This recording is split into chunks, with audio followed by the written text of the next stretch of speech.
नमस्कार मित्रांनो, संजय गांधी निराधार योजना व श्रावण बाळ निवृत्ती वेतन योजनेतील लाभार्थ्यांकरिता महत्त्वाची बातमी आहे।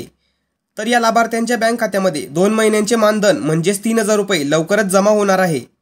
तर यासाठी शासन निर्णय निर्गमित करून मानधन वितरित करण्यासाठी मंजुरी दिलेली आहे। संपूर्ण माहिती आपण जाणून घेणार आहोत, तर नक्की हा व्हिडिओ शेवटपर्यंत पहा।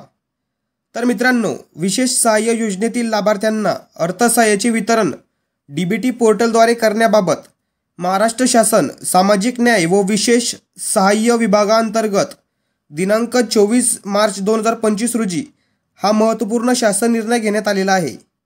तर या शासन निर्णयानुसार सामाजिक न्याय व विशेष सहाय्य विभागांतर्गत राज्य पुरस्कृत संजय गांधी निराधार अनुदान योजना व श्रावण बाळ सेवा राज्य निवृत्ती वेतन योजना या योजना आणि केंद्र पुरस्कृत इंदिरा गांधी राष्ट्रीय वृद्धापकाळ निवृत्ती वेतन योजना, इंदिरा गांधी राष्ट्रीय विधवा निवृत्ती वेतन योजना व इंदिरा गांधी राष्ट्रीय दिव्यांग निवृत्ती वेतन योजना या योजना राबविण्यात येत आहे।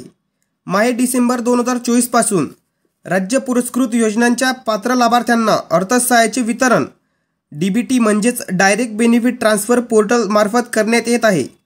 त्यानुसार राज्य पुरस्कृत व केंद्र पुरस्कृत योजनांच्या माहे मार्च 2025 पर्यंतचे अर्थसहाय्य डीबीटीद्वारे थेट लाभार्थ्यांच्या खात्यात जमा करण्यात आले आहे। राज्यात सार्वत्रिक विधानसभा निवडणूक 2024 असल्यामुळे त्यावेळी माहे ऑक्टोबर व नोव्हेंबर 2024चे अर्थसहाय्य लाभार्थ्यांना वितरित करण्यात आले नाही। त्यामुळे आता सदर प्रलंबित असलेले अर्थसहाय्याचे वितरण योजनेतील लाभार्थ्यांना डीबीटी म्हणजेच डायरेक्ट बेनिफिट ट्रान्सफर पोर्टल मार्फत थेट त्यांच्या बँक खात्यात जमा करावायचे आहे। त्यासाठी सदरहू योजनेकरिता स्टेट बँक ऑफ इंडियामध्ये उघडण्यात आलेले स्वतंत्र योजनानिहाय बँक खात्यामध्ये निधी वर्ग करायची बाब शासनाच्या विचाराधीन होती आणि म्हणूनच हा शासन निर्णय निर्गमित करून संजय गांधी निराधार अनुदान योजना व श्रावण बाळ सेवा राज्य निवृत्ती वेतन योजना या योजनेतील लाभार्थ्यांना ऑक्टोबर आणि नोव्हेंबर महिन्याचे मानधन वितरित करण्यासाठी मंजुरी देण्यात आलेली आहे।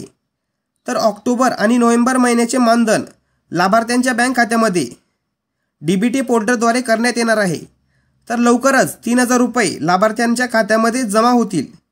महत्त्वपूर्ण हा व्हिडिओ सर्वांना शेअर करा आणि चॅनलवरती जर नवीन असाल तर चॅनलला सबस्क्राईब करा। अशाच महत्त्वपूर्ण माहितीसह व्हिडिओ आपल्या चॅनलवरती येत असतात।